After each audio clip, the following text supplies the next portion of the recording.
Welcome back to Sprague Homestead. So today we're going to kind of give you some updates on what we've been doing the last couple weeks because we haven't put out any videos. Before we get started though, we want to take a moment to say thank you to all of our viewers that either sent us email, comments, or direct messages, making sure that everything was going smooth here. And really, it kind of has been, but it's not exactly been great outside to do a lot of filming.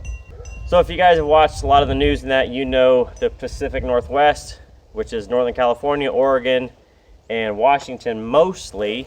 And Idaho. We've all been kind of on fire. And it's not like you've got 1 or 2 or 10 or 20. There's been over 30 fires in Northern California. I think California has lost 3 million acres plus already. Oregon is in the 2 million acres. In Washington, I don't know if they've hit 1 million yet, but it's a lot that's been on fire. I can't even keep up with it. Everything's on fire all the time. So today's a pretty good day to film. Thankfully, you can still see out in the trees. You can see a haze, which is deceptive because you think, I'm not standing in that, and you're so close to it, you actually are. You can smell it. It smells like a campfire down through here. So we had some moisture that came in from the ocean side. It came up over the Cascades to us. Didn't bring us any moisture, but it brought us humidity. Today is 30% humidity, which normally it's been 3. So we'll take that a little bit and go from there. But with that, being outside has been kind of gross, to say the least. And that is what got our rabbit class, it was supposed to be today, canceled. Because, I mean, yeah, it looks okay today, but it still smells horrible. And the roads are still not great. So we ended up canceling. I think that was probably the better thing to do. But we have a rescheduled date. So we are going to do October 10th and 11th. I know that's only like 3 weeks from now, but I'm hesitant to move it any further back because then we start getting into our rainy season, God, hopefully. So yeah, October 10th and 11th. So I think I've sent emails and messages to pretty much everybody who was signed up originally, but if you wanted to attend and didn't get signed up, kick me an email, message, whatever, and we'll get you signed up for it. So with the fires out of the way, let's talk about the really positive things that have been happening here on the farm. So we had shown you previously that we had added a sunroom and a mudroom onto the house this year. So I'm finally getting to the point where I've almost got a lot of the paint done. You can see behind that there is green between the windows. That is covering the wall other than just the top piece. I'm still working on just that under the eave.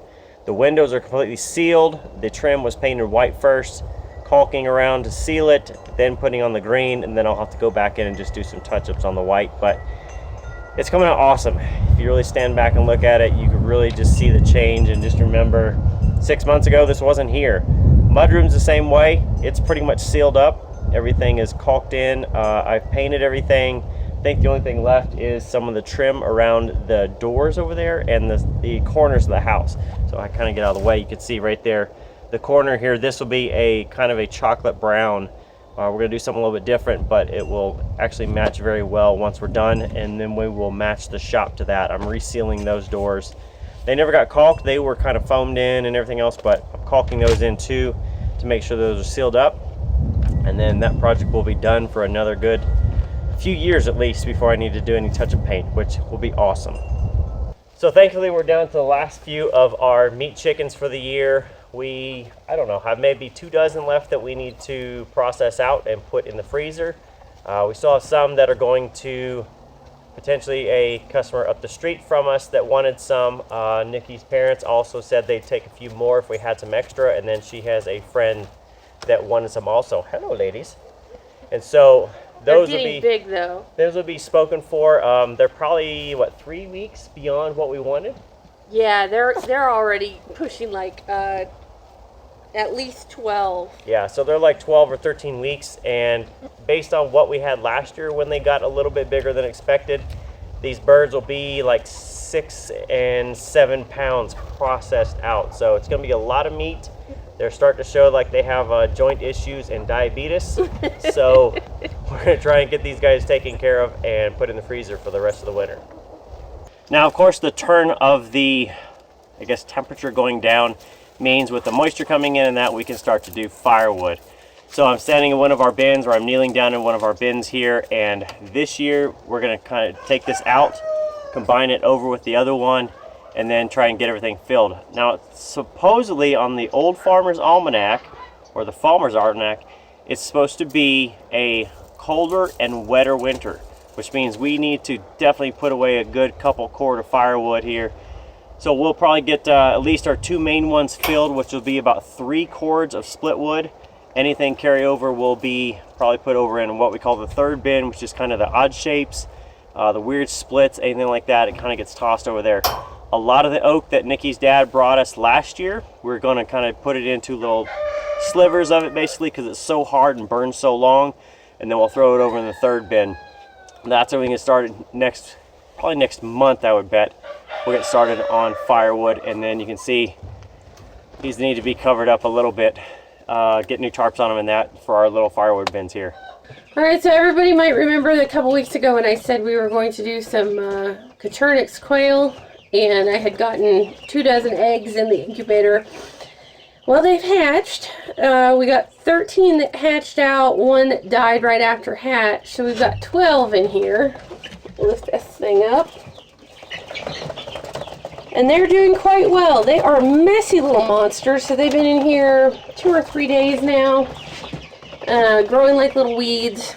And on top of that, it sounds like my girlfriend is bringing me 8 more adults here in the next couple weeks, so we are going to be fully immersed in our quail project. So we'll see how that goes. On top of that, I put the last chicken eggs for the year into lockdown. So these are some of the ones that I had bought. So I decided to add some more wind-up varieties back onto the farm. So these guys came in a couple of weeks ago, probably 3 weeks ago now. So once they get a little more feathered, they're going to go outside. But I've got, I think I counted 18 more chicken eggs that went into lockdown today, and then I've got just a half a dozen or so turkey eggs that will be due next week if they hatch at all. The fertility is usually pretty bad this late in the year, so almost done. So at the end of the month, that's it for the incubator until probably March or April. Now, as we're starting to wind down the chickens, that also means it's time to start winding down the garden. So the hoop greenhouse has been pretty good this year. The collards, you can definitely tell that, and the kale here are starting to decrease leaf production a little bit, even though they're continued watered. And then Nikki's been trying to get these radishes to actually seed out. So I've been trying to get them to grow, and get seeds out. Got some other peas and beans in that, and I don't think they're going to do much, but I'm still trying to get them to go. And then I think she said she's going to start doing some chard, move the chard from the normal greenhouse into here to keep production going for the rest of the year. Now in the greenhouses, the domes themselves, so on our big one they had squash and cucumbers in that, you can start to see that the vines are slowly kind of retracting back, dying back a little bit, but we have had plenty of cucumbers and pickles and all kinds of stuff that Nikki's been canning up. Squash we've been probably divvying up between us and the goats, so they've been enjoying that, but nothing. We've got one tomato growing right there out of the one tomato plant that made it this year, so who knows, we'll see what we get. And then you see down there the tomatillo, it's still trying, it hasn't given up yet, but who knows, we may or may not even get anything out of that. But we've been pretty good on zucchini, squash, and cucumber so far. I think we're at that point where we've reached the squash fatigue. It's like we don't want any more. We still got too much in here, but there you go. There's this dome. Let's check out the other one. So in the other dome, Nikki has started some fall crops for us. So this is again some lettuce, some other pieces in here, but you can see nicely tucked in rows. I don't know what they are. I don't know what they are. They're just food. Radishes, turnips, beets, spinach, kale, arugula, some more collards, and a whole bunch of lettuce. So this will be fall stuff. See how much we can get out of this for the rest of the year, but this will keep us in fresh greens going through into the winter. I don't remember if we actually mentioned previously in another video or not that we actually did sell all of our goat kids. And that was, I think we got down to 4 of the Nubian bucks that were left over, and family came and took all of them. So I marked them down in 1 week. So we had a Nigerian buck left that was by himself. We had 4 Nubian bucks, and then we had 2 little Nubian does left. So I dropped their price a little bit, said you had to take them within the week, and came right down to the last day of my sale, but we got rid of them all. Yeah, we got rid of them all. So at this point, goats are set for the winter. We're probably going to get 1 more load of hay, I think. We're trying to get that arranged with the farm that we get our hay from. Then for me, either it's paint, trying to get maintenance done, so I've got oil changes to do and filters to change and that, trying to get everything squared away for winter. We've got a couple more projects coming up for construction that we'll probably do maybe in October, and that's our pods for storage and my car projects. And then beyond that, of course, the wind's going to kick up. Everything else is just preparing for winter. Winter is coming. So yeah, I've been canning, like he said. Not a whole lot, just mostly canning zucchini and cucumbers, because that's pretty much all we really had this year. So I've been canning all that. Did find some jars. Yep. We scored a couple of pints at Coastal. So I think I've got enough. I found out my mom's got a treasure trove over there of jars. So we're pretty good. You still can't find a lid in this town to save your life, but I have lids, so we're okay there. But I think we're gonna be pretty good. So yeah, like he said, we sold all those. I've got a few more people coming to buy rabbits. My coal buyer nearly lost his house in the fires. It burned all the way and up to his house, but he was able to save it. Haven't heard yet on his processing plant. He wasn't even real sure there because they were still under evacuation. So fingers crossed that my coal buyer is going to come back, because I've got rabbits for him. But he's just also a really nice guy and finally got back to buying after like 2 years of legal trouble. So it's been kind of a bummer deal that he came back for 3-4 months, and now we don't know the situation there. But getting back to breeding for the fall. We've cut the herd back a little bit, and that's pretty much about it, really. I mean, I'm getting ready for class because I kind of quit working on it, so I'm working on class stuff again. And campground is still closed for another week and a half. We closed it due to the dry nature of everything and the extreme fire danger. Because everything's flammable right now. And that's about it, right? Yeah, that's pretty much it. I mean, we've stayed busy every day. As much as you can. Every day. I mean, we're finishing chores after dark by headlamp and flashlight every single day, because the days get shorter, but the work list doesn't seem to yet. No. So we're doing what we can, avoiding the smoke, avoiding the heat on the hot days, bundling up on the cold days, and gonna keep on working every single day. And I'm still looking for a job. I'm still furloughed, so still trying to find employment out there for somebody like me. So that's it.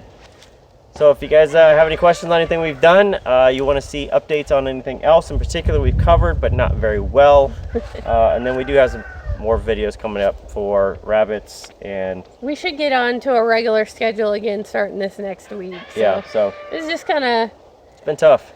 And our internet with all the fires, so we had the big 242 fire is like 20-25 miles from us, so it wasn't anywhere all that close. But with all the extra air traffic, for some reason, supposedly Verizon lost a tower.